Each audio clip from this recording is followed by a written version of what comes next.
예, 지난 시간 여러분 아주 탁월한 우리 목사님 강의를 들으셨는데 저의 강의는 이어서 보완하는 강의가 되겠습니다. 마태, 마가, 누가, 요한복음이 우리에게 있고 우리가 성경에 가지고 있는데 도마복음이 1945년에 발견이 됐습니다. 그래서 많은 사람들이 이 도마복음이 마태, 마가, 누가, 요한보다 훨씬 더 원초적인 진짜 예수의 모습을 담고 있지 않은가 하고 관심을 가졌고, 학자들도 이것이 발견된 다음에 많이 연구를 했습니다. 그 연구 결과 신약학자들이 상당히 중립적으로 연구하는 사람들이 많고, 또 삐딱하게 비판하려고 성경 연구하는 사람도 많아요. 그런데도 결론이 대부분의 학자들이, 특히 탁월한 학자들이 도마복음은 마태, 마가, 누가, 요한보다 나중에 기록된 것이고, 오히려 이 복음서들을 알고 영향을 받아서 기록이 돼서 2차적인 자료지 1차적인 자료가 아니다. 이런 결론을 내렸습니다. 그럼에도 불구하고 소수의 학자들은 더 오래됐다. 공간복음보다도 더 오래됐다. 그래서 S.L. 데이비스, 이분은 50년대에 기록됐다. 도마복음이. 그리고 드코닉이라는 학자는 그보다 더 오래됐다. 50년 이전이다. 근데 이것은 극소수예요. 수많은 학자 중에 이름을 꼽으라 그러면 이 둘밖에 언급할 정도로 극소수입니다. 나머지 대부분은 공간복음, 요한복음 이후에 기록됐다. 그런데 이 학계의 흐름은 전혀 매스컴을 통해서 세상에 알려지지 않고 오히려 극소수 의견이 알려집니다. 그러니까 그냥 집에서 TV만 보는 사람은 극소수 이 의견을 알게 돼 있어요. 학자들의 논문이나 책을 뒤지지 않는 이상은. 그래서 이 도마복음에 나타난 예수하고 이제 이 책을 쓰거나 하면 책도 잘 팔리겠죠. 이목을 끌게 되겠죠. 그래서 이목을 끈 분이 한국에는 도올 김영옥.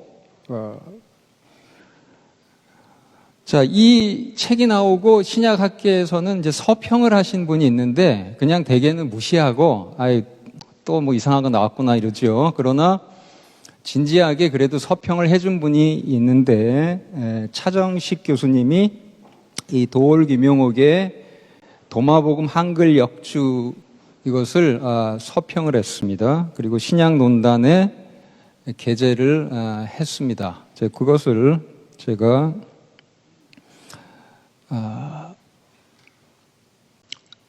읽어드리면, 도마복음이 Q자료와 동시대이거나 더 선행하며 역사적 예수의 본래적 원형을 담아내고 있다는 주장은 도올의 주장대로 학계의 대세가 아니며 그가 대부분 의존하고 있는 크로스안을 비롯한 예수 세미나 팀의 일부 주장일 뿐이다. 이게 정확하게 반영한 거예요. 네. 전혀 새로운 얘기 아니에요. 정확한 얘기를 지금 하고 있습니다. 지저스 세미나라는 미국의 그 일부 그룹, 그 중에서도 특히 크로스안, 이 팀의 주장이고요. 크로스안도 자신이 연구해서 도마복음이 이러이러하기 때문에 원초적이다 라고 결론을 내린 게 아니라 작업가설로 난 그렇게 그냥 가정하겠다. 더 연구해보면 아닐 수도 있는데 난 그냥 이렇게 가정하고 내 연구를 하겠다고 작업가설로 쓴 거예요. 근데 이것을 마치 학계의 대세인 양 소개하는 것은 엄청난 왜곡입니다. 그래서 차정식 교수는 이 도올 김용옥의 왜곡에 대해서 지적을 했습니다. 자, 또 한 분 신약학자 중에 도마복음 전문가, 이분은 나요섭 도마복음 전문가예요. 저는 역사적 예수 연구의 그쪽 분야 학자이긴 하지만 도마복음은 연구할 가치가 있다고 생각 안 해서 별로 연구를 안 했어요. 근데 이분을 비롯해서 도마복음으로 학위를 해오신 분들도 계셔요. 이제 자, 그런 분들의 입장 한번 보면 도마복음이 공관복음보다 늦게 저술되었다고 보는 유럽학계, 유럽학계가 그래요. 예를 들면 영국의 옥스퍼드에 계셨던 그 크리스토퍼 터켓도 공관복음과 마테마가 누가 요한 누가복음을 공관복음이라 하는데 이 마테마가 누가복음과 도마복음을 비교해 보니까 도마복음이 오히려 공관복음을 의존하고 있다. 그런 결론 내렸고 네덜란드의 바르다, 한국말하고 비슷하죠. 바르다, 틀리다가 아니고 이분이 또 바른 얘기를 했어요. 도마복음은 공관복음보다 나중에 기록됐다. 시리아 지역에서 시리아어로 원래 2세기에 그리고 헬라어로 번역되고 또 콥트어로도 번역됐다. 이런 입장을 개진했어요. 물론 증거를 대면서 개진했습니다. 그런데 미국 학계는 그 반대로 본다. 이것은 이제 미국 학계의 전반 흐름은 아니고요. 일부 흐름은 미국에는 그런 흐름이 있다는 거예요. 그렇게 해서 일치되지 않는 학계의 흐름이 있다. 자, 그러니까 대세가 도마복음이 뭐 더 원초적이고 더 오래됐고 더 믿을만하고 이렇게 간주하는 것은 학계의 흐름도 왜곡하고 있는 것입니다. 자, 그러면 현대 학자들은 자, 그렇다 치고 고대 기독교인들은 도마복음을 어떻게 평가했는가? 그것을 우리가 살펴보면 이단 작품으로 평가한 내용을 우리가 굉장히 많이 볼 수 있습니다. 자, 고대인 중에서 우리가 도마복음이 나왔을 법한 2세기, 뭐 어떤 사람이 주장에 의하면 1세기, 그러면 가장 오래된 고대인의 증거를 찾아보면 4세기에 이제 나온 증거들이 있습니다. 증언들이 있어요. 유세비우스가 교회사를 썼습니다. 4세기에 썼어요. 이 4세기 작품에서 도마복음은 이단이 기록했다라고 증언을 합니다. 도마의 이름을 빌려서 기록했다는 거예요. 사도 도마가 기록한 게 아니고. 그러면 이런 걸 뭐라고 부릅니까? 위작이죠. 위경입니다. 위경. 신약 위경이에요. 신약 밖에 마치 신약 시대의 어떤 저자가 쓴 것처럼 거짓으로 이름을 빌려서 기록한 그런 책이라는 겁니다. 그래서 정통교회의 사람 중 누구도 이 작품이 인용할 가치가 없다. 이 작품을 인용할 가치는 없다. 그리고 그 결과 인용된 것도 거의 없어요. 우리 남아있는 그 기독교인들의, 고대 기독교인들의 작품 속에 보면 이 도마복음을 거의 인용을 안 하죠. 그리고 왜 1945년에나 발견이 됐느냐? 가치 있게 생각 안 해서 필사도 안 하고 내팽개친 거죠. 일부 이단이 필사하다가 사라져버린 겁니다. 디디무스, 맹인 디디무스의 증언을 보면 역시 4세기 후반인데 도마가 기록한 것이라고 허위로 주장되는 복음서가 있다. 사도 도마가 기록 안 했는데 허위로 도마가 기록했다고 허위로 이름 붙여서 돌아다닌다. 그런데 이단에 의해서 기록된 것이다. 그래서 이것은 금서다. 이렇게 증언을 하고 있습니다. 자, 4세기 말 교부 제롬은 많이 들어보셨죠? 당대 최고의 석학인 이 교부 제롬, 그리고 이 제롬이 이 라틴어 성경 번역을 개정해서 나온 게 그 월게이트입니다. 그래서 지금 천주교에서는 이 라틴어로 성경 읽으면 이 제롬의 월게이트를 사용해요. 그런데 이 제롬이 뭐라고 증언을 하냐면 이단이 저술한 작품 중에 도마가 쓴 작품으로 알려진 책이다. 그렇게 알려졌지만 이건 이단이 쓴 것이다 라고 언급을 합니다. 그리고 430년 이후 5세기 사람입니다. 이분은 필립. 이 필립도 이 도마의 복음이라고 불려진 이 책이 이단의 작품이다 라고 증언을 하고 초기 기독교인들이 완전히 배척했다. 그 배척한 결과 어떻게 됐습니까? 배척했으니까 신약 성경에 안 들어온 거예요. 배척 안 했으면 마태, 마가, 누가, 요한, 도마 이게 있을 거예요. 왜냐하면 12사도 중에 하나가 썼으면 그건 목격자가 쓴 거니까 당연히 들어오게 돼 있어요. 사도들이 쓴 작품 중에 배제 안 하고 다 넣으려고 했기 때문에 도마복음을 마니교와 연관시킨 그 증언들이 있습니다. 이단 중에서도 마니교는 3세기경에 발흥하는데 이 마니교와 연관이 있다고 증언하는 그 외증이 있어요. 시릴 4세기에 그 책에서 도마복음이 예수님의 12제자 중 하나인 도마가 아니라 마니의 세 제자 중에 하나인 도마가 기록했다. 마니교의 이 교주 창시자 마니의 제자가 있는데 3명이 있고 그 중에 하나가 이름이 도마라는 거예요. 그 도마가 기록한 것이다. 이렇게 주장합니다. 그리고 이 책은 읽을 가치가 없다 라고 주장을 했습니다. 4세기 증언입니다. 이것도. 자, 그러면 6세기에도 증언이 나오는데 이 데크레툼 겔라시아눔이라는 그런 문헌에 위경 목록을 쭉 제시하면서 도마복음을 집어넣어요. 위경이면 도마가 안 썼는데 도마복음이라고 이름 붙이면 그 위경이죠. 위작. 받아들일 수 없는 그런 복음서 중에 경전 중에 포함시켰고요. 마니교들이 그런데 사용하고 있다라고 언급합니다. 그리고 6세기입니다. 역시 콘스탄티노플의 디모데 이분도 도마복음이 마니교들이 자신들을 위해서 만든 작품이다. 그 출처가 마니교도들이 만든 것이지 예수님의 사도 중에 하나인 도마가 기록한 것이 아니다. 자, 이렇게 분별을 해서 배격하고 배제해버렸어요.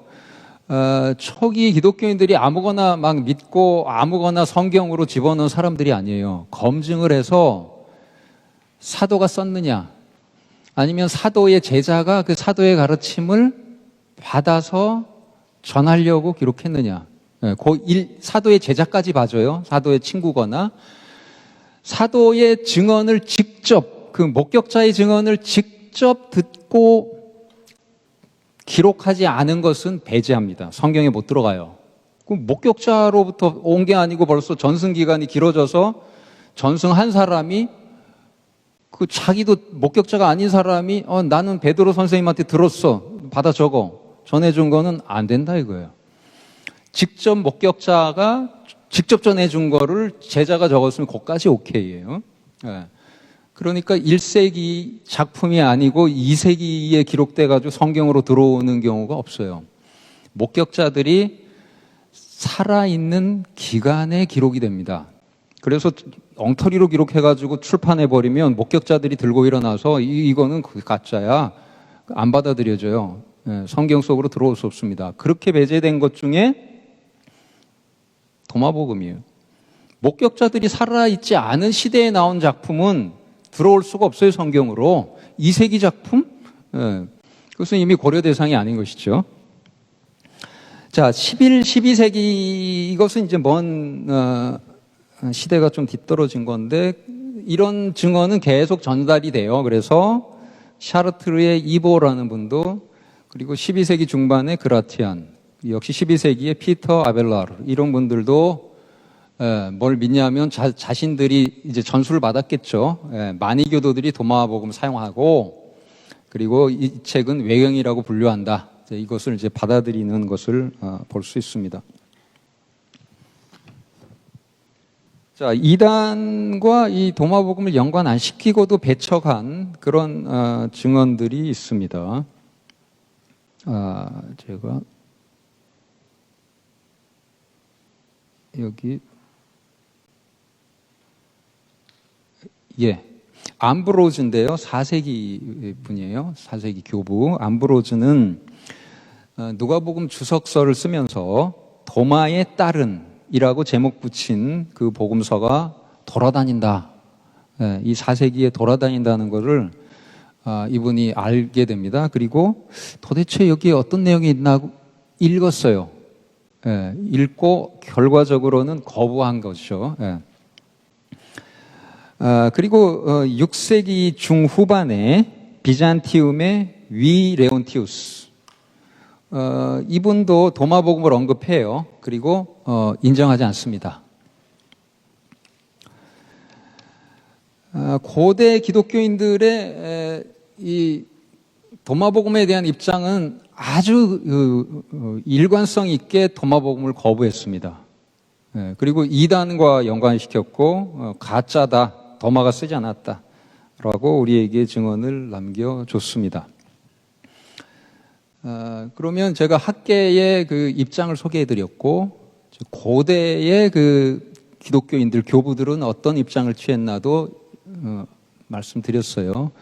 이것이 충분한 증거가 되는 분도 있지만 어떤 분은 학자들이 그렇게 주장한다고 뭐 꼭 따라가야 되나? 소수 의견이 맞을 수도 있지. 그 다음에 초기 기독교인들이 다 그렇게 해도 뭐 그분들이 뭐 틀릴 수도 있지, 뭐 다 틀릴 수도 있지. 이런 그러니까 외증의 약점은 뭐냐면 100% 설득할 수가 없어요. 그래서 내증이 필요한 겁니다. 내적 증거. 도마복음을 실제 읽고 비교해보자. 우리 사복음서하고. 그래서 이제 그런 작업을 해야 되는데 그 전에 우리의 27권 신약 성경에 도마복음 빠져 있는 것이 어떤 의미를 가지는가 한번 생각을 해봅시다. 정경 목록, 신약 정경 27권 이 목록이 어떻게 선별되었느냐? 그 선별 기준은 사도성입니다. 제가 방금 전에 말씀드렸지만 사도성, 사도가 기록했거나 사도의 친구나 제자가 기록해야 돼요. 제자의 제자 안 돼요. 이것은 목격자이기 때문에 사도가 중요한 거고 사도는 목격자 중에서도 위임받은 목격자예요. 가서 증언해. 나에 대해서 증언을 해 하고 위임을 해줬어요. 그러면 그 사람의 증언은 예수님 자신의 말씀하고 동일한 위임 때문에 동일한 효과를 가져요. 그런 사도성이 없으면 배제됩니다. 있으면 다 포함돼요. 그래서 우리는 사도성 있는 걸 다 포함하는 방식으로 신약성경 27권이 목록이 확정됐다. 이렇게 이제 보는데 그건 동화복음 사도성이 없다고 본 거예요. 2세기부터 그 변별 과정이 시작돼요. 그래서 변별해서 이거는 사도성 있어 하면 벌써 2세기 말에 구약 성경을 인용할 때 게그랍타이 기록된 바 하듯이 신약 마태복음을 인용할 때도 기록된 바 이렇게 그리고 신약 성경 말고 구약만 그라페 성경이라고 불렀는데 성경이라고 불러요. 마태복음 같은 책을 2세기 말에 벌써 변별을 시작해요. 근데 도마복음은 그라페라고도 안 불렀고 도마복음 인용하면서 게그랍타이 기록된 바 이렇게 안 불렀어요. 이것은 경전으로 인식이 안 된 겁니다. 사도성이 없는 작품이라고 판단한 거예요. 2세기 교회부터 벌써. 그때는 판단력이 있었죠. 이게 사도성 있는지 없는지.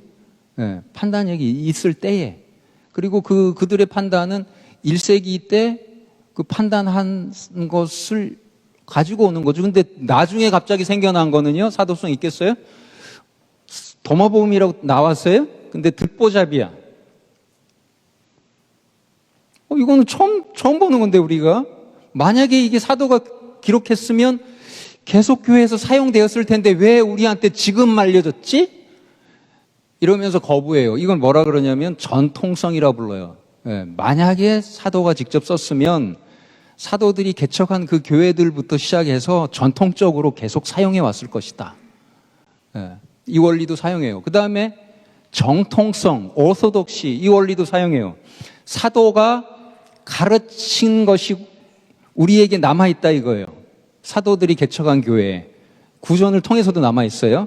그러면 그 수많은 사도의 설교를 듣고 또 듣고 또 들은 그 교인들이 도마복음이 나타났어요. 읽어보니까 우리가 배운 거랑 다르네. 배척하는 거예요. 그 내용을 보는 거예요.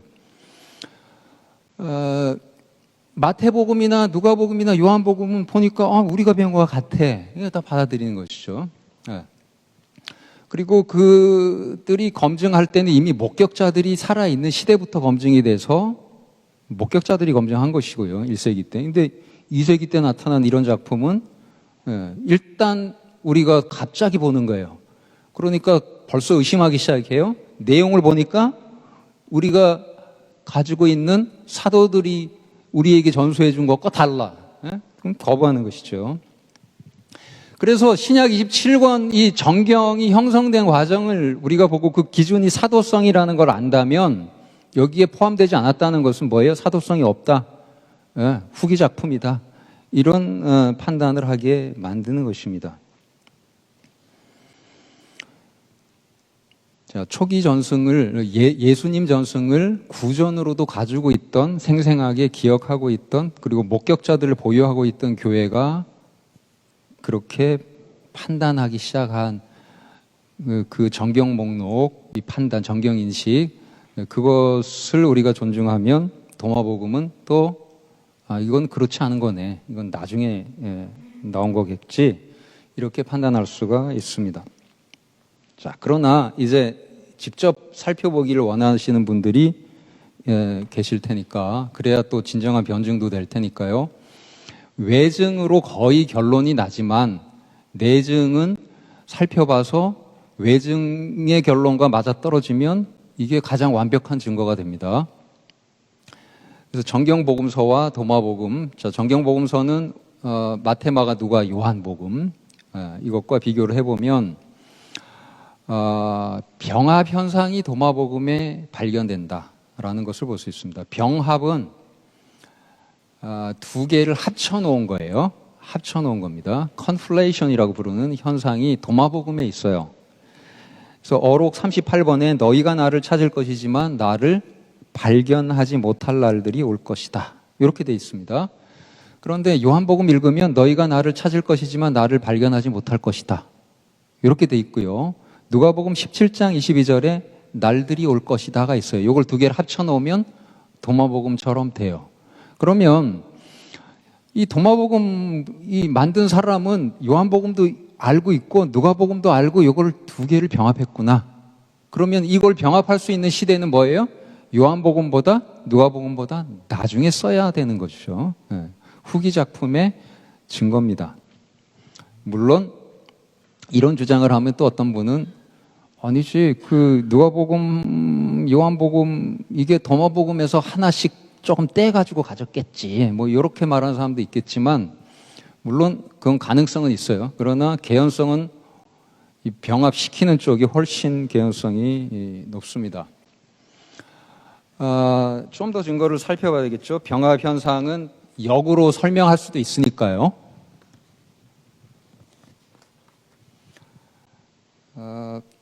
자, 시리아 역본이 있습니다. 성경이 번역이 되고 계속 또 필사가 되기도 했는데요. 시리아 쪽에서는 시리아 사람들이 시리아어로 번역을 합니다. 그것을 페시타라고 하죠. 시리아 성경 번역. 그런데 도마복음하고 그 시리아 번역 성경 비교해 보면 시리아로 번역된 마태, 마가, 누가, 요한복음하고 도마복음의 언어가 상당히 비슷해요. 그러니까 시리아 역본을 알고 있어야 그렇게 쓸 수 있는 방식으로 도마복음이 표현돼서 나타나요. 그러면 시리아 역본이 발생한 다음에 이건 한 2세기경에 번역됐겠는데 도마복음이 나온 거예요. 그럼 도마복음은 1세기 작품이라고 볼 수 있나요? 볼 수 없어요. 네. 그리고 풍유적인 요소가 제거되는 경향이 있습니다. 이 풍유는 그 알레고리라고 하는데 특히 비유에서 보면 비유에 아주 세부적인 거 있잖아요. 예. 선한 사마리아인 비유에도 보면 좀 세부적인 게 있어요. 거기에 보면 주막 여관도 있고 그 다음에 지나가는 사람들도 제사장 레위인도 지나가고 그리고 뭐 이렇게 기름을 바르기도 하고 뭐 이런 여러 가지 요소들이 등장하는데 이런 요소가 없어도 그 핵심은 전달이 되거든요. 근데 이런 이 비유의 세부적인 요소들 이것에 이제 의미를 집어넣어서 해석을 하면 풍유적 해석이다. 그러면 비유에 있는 그런 요소들은 풍유적 요소라고 부를 수 있는데 마가복음 비유가 이제 4장에 많이 나와요. 마가복음 4장에. 그리고 누가복음은 8장 5절부터 18절에 비슷한 비유들이 나오는데 이 씨앗의 비유들 비교해 보면 마가가 훨씬 자세합니다. 세부적이고 누가는 단순화시켜 놨어요. 그러니까 풍유적인 요소가 사라졌다 이렇게 볼 수 있습니다. 신약학자들이 마가가 먼저냐 누가가 먼저냐 하면 마가가 먼저 썼다고 봐요. 네, 대개의 입장이 그래요. 그걸 반대로 주장하는 분도 있지만 일단 다수 의견은 그런데 자 그렇게 보는 사람들이 풍요가 사라지는 경향이 있다고 말할 수밖에 없는 거예요. 이렇게 비교하면 누가복음이 풍요가 없으니까 별로. 그럼 도마복음을 펴놓고 보면 어록 9번과 38번에 이 씨앗의 비유 이 같은 내용의 비유가 나오는데 풍유적인 요소가 사라집니다. 더 사라져요. 누가복음보다 더 사라져요. 더 간단해져요. 그러면 마가에서 누가로, 누가에서 도마로 풍유가 사라지는 경향성이 일관성이 있게 전개되는 것이죠. 그러면 누가는 도마복음보다 먼저 써진 거고 도마는 그 뒤에 써진 거다. 풍유 사라지는 경향성으로 볼 때 이렇게 얘기를 할 수 있습니다. 만약에 도마복음이 원초적이라고 하려면 뭐라고 거꾸로 주장해야 되냐면 풍유가 전혀 없는 도마복음이 제일 먼저 써졌고 그 다음에 누가가 등장했고 그리고 여기다 자꾸만 풍유화 시켜가지고 마가복음이 등장했다. 이렇게 주장을 해야 돼요. 이것은 이런 주장하는 사람들 거의 없습니다. 거의 없고 누가가 마가보다 먼저 써줬다고 주장해도 벌써 신약학자들 중에 들고 일어난 사람들이 꽤 많아요. 그런데 마가가 누가보다 먼저 써졌다고 믿는 학자들 중에 도마복음이 마가보다 먼저 써졌다. 뭐 더 원초적이다라고 주장을 하면 자기 모순이죠. 그런 자기 모순에 빠져 있는 사람 중에 하나가 누구냐? 크로산 같은 사람이에요. 지저스 세미나 거기 참여하는 그 학자들. 마가복음 우선서를 믿으면서도 도마복음이 또 더 우선한다고 원초적이라고 믿어. 모순된 두 가지 이 가설을 가지고 있는 사람이에요. 작업 가설로도 이건 쓰면 안 돼요. 검증도 안 된 걸 쓸 뿐더러 서로 모순되는 가설을 가지고 지금 역사적 예수 연구한다고 지금 작업하고 있어요. 자, 그리고 우리가 살펴보는 것은 더 짧아지는 경향성인데 네덜란드 학자 중에 도마복음 연구의 최고 권위자가 누구냐 하면 그 중에 하나가 이 바르다인데요. 이분은 뭐라고 주장했냐면 마가복음의 표현이 자세한데 마태복음의 평행 구절 같은 내용의 그 구절을 가서 보면 더 짧아요. 누가복음도 마찬가지고요. 더 짧아요. 마가가 훨씬 자세해요. 그래서 도마복음에도 같은 내용이 나온 것을 찾아서 비교해 보면 도마복음은 더 짧아요. 자, 그러면 마가에서 마태로 이렇게 마태가 더 뒤에 마가를 보면서 더 짧게 기록을 했다. 마가 우선서를 대개는 학자들이 가지고 있으니까 이런 가설을 사용한다면 도마는 더 짧게 했으니까 짧게 하는 이 경향성에 의해서 도마는 마태복음보다 누가복음보다 더 나중에 기록한 것이다. 이래야 일관성이 있는 코히어런트한 설명이 돼요. 그래야 그게 설명이지 갑자기 짧아지는 경향성이 이렇게 발견됨에도 불구하고 그런데 도마는 마가복음보다 먼저 기록된 거야. 더 원초적이야. 이거는 자기 모순이에요. 네. 그런데 그런 자기 모순되는 가설들을 가지고 주장을 하면서도 속여 먹을 수는 있죠. 청중들을 매스컴을 통해서 속여 먹을 수 있습니다. 자, 그리고 또 하나 더 언급한다면 편집 부분과의 일치입니다. 자, 요 부분에 대해서는 누가 많이 연구를 했냐면 크리스토퍼 터켓이에요. 옥스퍼드에서 활동을 했던 터켓 교수가 마태하고 마가, 누가하고 마가를 비교해 보면 같은 내용을 담은 것 중에 마가하고 마태가 다른 부분이 있죠. 누가와 마태가 다른 부분도 있죠. 이걸 편집이라고 불러요. 신약학자들은 리덱션이라고 부릅니다. 뭔가 변경을 가했다는 거죠. 이렇게 다른 부분하고 도마복음을 비교해 봤더니 도마복음이 마태, 누가의 그 독특한 편집 부분과 일치하는 게 발견이 돼요. 그러면 마태의 손이 닿았던, 누가의 손이 닿았던 그 가공품이 도마복음에 나타나면 도마복음은 마태와 누가를 알았던 거예요, 몰랐던 거예요? 알았던 거예요. 영향을 받았다 이거 오히려. 그런데 무슨 그게 마태와 누가보다 더 원초적입니까? 네. 그렇게 주장을 했습니다. 예를 들면 포도원 농부 비유 마가복음 12장에 있고 또 마태복음 21장에도 나오는데 마가복음에는 종을 3차례 보내는 걸로 나옵니다. 근데 이것을 마태는 좀 단순화시켜서 어쨌든 핵심을 전하면 되니까 2차례 보내는 걸로 요약해가지고 전달해줘요. 도마복음은요? 마태복음하고 일치해요. 2차례 보내요. 네. 그러면 마태의 영향을 받았다고 볼 수 있는 근거도 돼요. 네. 물론 이거는 좀 약한 증거고요. 훨씬 강력한 증거는 이제 아주 미세한 언어적인 차이들, 그거는 마태나 누가를 몰랐으면 도저히 적을 수 없는 그런 편집 부분의 일치, 이런 게 발견이 돼요. 그리고 도마복음도 헬라어로 남아있는 도마복음도 있어요. 물론 시리아어에서 역으로 번역했을 수도 있고 헬라어가 원래 기록됐고 시리아어로 번역됐을 수도 있는데 지금 학자들이 입장이 조금씩 달라요. 근데 그 헬라어로 돼 있는 그 도마복음하고 누가복음은 헬라어끼리 비교할 수 있잖아요. 그러니까 편집 부분이 일치한다. 딱 확인을 할 수 있습니다. 자, 구약 본문의 그 화용이 흐려지는 경향성. 제가 화용이라고 번역했는데 되게 요즘 학자들은 인유라고 번역해요. 인용은 직접 인용, 그대로 가져온 거.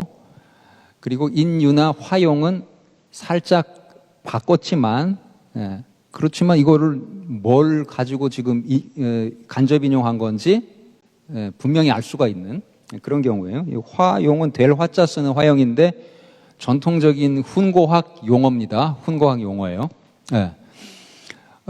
그래서 인용, 화용 전통적으로 그렇게 불렀어요. 동양에서는. 근데 마태복음 12장 2절에 포도원 포도원 농부 비유예요. 산울, 팥다, 포도즙들 그리고 망대, 이건 이사야 5장 1, 2절에 나오는 언어들입니다. 그래서 구약을 잘 아는 사람은 이 포도원 농부 비유 읽으면서 이거 이사야서에 나오는 그 단어들이 나오는구나. 그래서 이사야서를 배경으로 이 비유를 해석하게 됩니다. 근데 누가복음 20장 9절에 가면 여기에 포도원이라는 단어 빼고는 안 나와요. 그러니까 구약을 지금 이사야서를 염두에 두고 예수께서 주시는 비유라는 흔적이 이제 많이 사라지는 것이죠. 도마복음 어록 65도 포도원이란 단어 나오고요. 뭐 팥다, 산울, 포도즙, 틀, 망대 없어요. 그러니까 만약에 마가복음보다 먼저 써졌으면 더 자세하게 이사야 5장 1, 2절의 단어들이 흠뻑 나와야 됩니다. 예? 마가복음보다 더 나중에 쓴 거라는 흔적이 여기도 있는 것이죠. 자, 그러면 이제 추가적인 증거를 살펴보겠습니다. 도마복음 자체를 좀 더 살펴봐요. 도마복음 어록 48절에 보면 예수님이 제자들에게 뭐라고 말씀하시냐면 너희는 유대인들처럼 되었구나. 여러분 한번 생각해 보세요. 제자들이 유대인이잖아요. 베드로 유대인이죠. 야고보, 요한. 유대인 아닌 제자 12제자 중에 70제자 중에 없지요? 근데 유대인들처럼 되었구나. 말이 돼요, 안 돼요? 안 되죠? 자, 이것은 이방 상황에서 기록될 때 이렇게 말할 수 있어요. 예수 믿는 사람들이 유대인이 없어요. 이방인들이에요. 그런 교회에서, 이단 교회에서 이걸 쓰면 이렇게 쓰겠죠. 유대인처럼 됐구나. 근데 역사적 예수님의 그 정황에서 제자들이 유대인이고 예수님이 유대인인데 유대인처럼 되었구나. 말이 안 되죠. 예. 이거는 진짜 예수님의 말씀이 이렇게 나오지 않아요. 그리고 어록 53번을 보면 할례가 유익합니까? 그렇지 않습니까? 하고 제자들이 예수님한테 질문해요. 유대인 사회에서 예수님에게 12제자 중에 아니면 70제자 중에 할례가 유익합니까? 그렇지 않습니까? 질문할 수 있는 화제가 아닙니다. 이 할례는 당연히 다 받는 거예요, 유대인들이. 그리고 이런 질문은 머릿속에서 떠오를 수가 없어요. 그러나 이방으로 이게 복음이 전해지면 이방 기독교인들은 할례 받을까 말까 고민하게 돼요. 그래서 갈라디아서는 바울이 받지 마라 하고 있잖아요. 이방 기독교인들은 받을 필요 없다. 이미 성령 받았고 예수 믿는데 그냥 하나님 뜻대로 잘 살면 되는 것이지 할례 받은 다음에 오히려 하나님 뜻대로 잘 못 사는 유대인처럼 저렇게 될래? 그런 얘기죠. 그래서 이것도 이방교회 상황에서 나오는 그런 상황을 반영하고 있고요. 어록 55에는 나처럼 자기 십자가를 지지 않을 자는 내게 합당하지 않을 것이다. 예수님께서 십자가를 언급하면서 나처럼이라 그래요. 그럼 예수께서 십자가에 못 박혀 죽으신 다음에 쓸 법한 말이에요. 그전에는 그냥 갑자기 십자가 튀어나오기는 하는 거예요. 근데 나처럼 아직 예수님 십자가에 못 박힌 상황 아니니까. 공간복음을 살펴보면 여기 나처럼이 없어요. 우리가 더 신뢰할 수 있는 쪽은 나처럼이 없는 쪽이에요. 나처럼은 십자가 사건 이후에 추가됐을 가능성이 높아요. 도마복음 어록 66번 보면 구약 본문의 화형이 흐려지는 거예요. 아까도 제가 언급했지만 또 하나 하면 집 짓는 자들이 버린 돌을 내게 보여라. 그것은 모퉁이 돌이다. 그런데 이 공간복음에는 시편 118편 22절 이것을 그대로 인용합니다. 건축자들이 버린 돌이 모퉁이의 돌이 되었다. 이렇게 나온단 말이에요. 그러면 이건 시편 인용이구나 아는데 도마복음의 형태는 시편 인용인지 모르게 만들어놨어요. 이것은 구약을 경전으로 인정하지 않는 영지주의자들의 경향성을 잘 보여줘요. 구약 인용하면 안 통하는 동네에서 기록이 되는 것이죠. 도마복음처럼 원래 예수님께서 이렇게 말씀하셨으면 이게 구약의 인용인 것을 확실하게 만드는 쪽으로 이게 바뀌어지기는 심히 어렵습니다.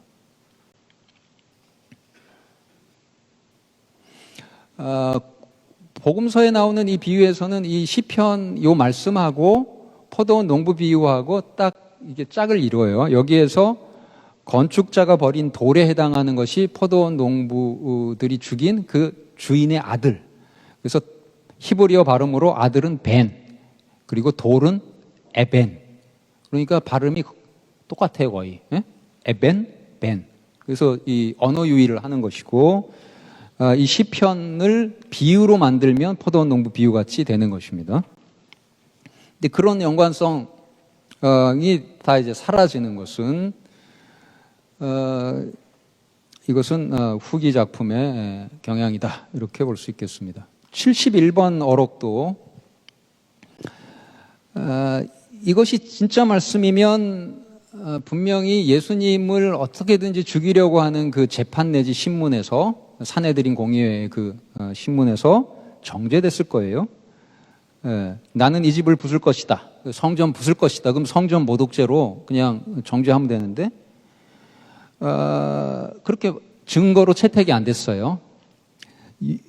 마가복음 14장에는 뭐라고 하냐면 그의 말을 들으니 손으로 지은 이 성전을 내가 헐고 예수님이 헐고 이렇게 말했다고 했는데 증거로 채택이 안 돼요.